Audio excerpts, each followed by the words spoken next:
Raj again. Good, with his very specific questions. How to treat blushing.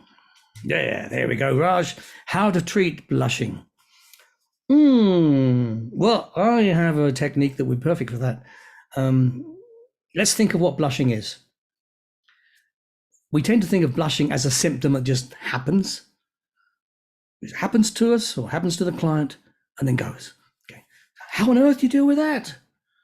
Wow. Well, okay. Aside from all of the programming in the past, when they've had previous experiences which have installed that trigger response mechanism to certain events or certain things that are said to that client, which produces the blush.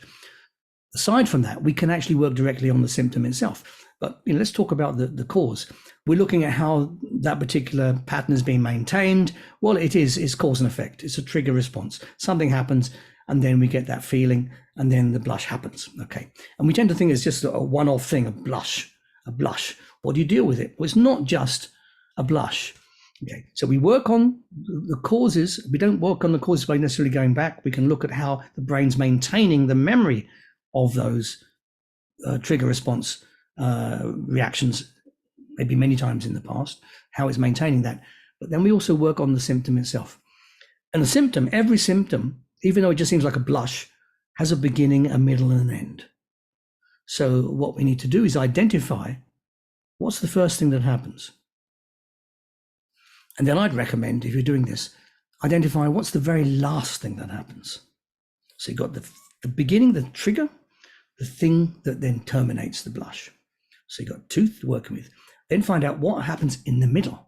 So what happens between the trigger and the termination? What happens right in the middle? How are you feeling? What's going on? So it may be something like, oh, I'm breathing. I'm starting to hyperventilate a little bit.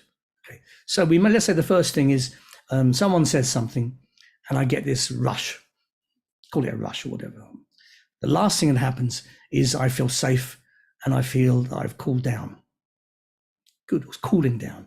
So what's right in the middle? Okay, let's say I'm starting to hyperventilate. Okay, so what happens between the first one and the middle one? Okay. Oh, well, my hands start to sweat. Oh, okay. Okay, so we've got the trigger, hand sweating, breathing, accelerating. What happens between the breathing and the last one? Oh, that's when I suddenly become aware my face hot, heat in my face. Okay, so just imagine, okay, there could be any kind of parts of this strategy. So you've identified a strategy, which we call blushing. Of course, everything has a strategy. We just have to break it down into these components. Well, now, if you've got a strategy with 5 components, you can play with this, especially using hypnosis. You can change them. You can take one of the steps out of it. Like a domino, you're taking one of the dominoes away. If you take a domino away, what happens? The other dominoes can't roll down, can't fall down, can they? So you can change, or you can mix them up. Why don't you change the different steps so the unconscious mind can't process it and can't produce the blush? Because the strategy has been changed with hypnosis. So this is how I would normally work with blushing, or any kind of symptom that seems like, oh, what can you do with that? That's like a difficult one. It's not difficult if you break it down and you can change the way the brain responds to it in the present. First of all, by looking at how it's maintained, and secondly, by disrupting it. There you go.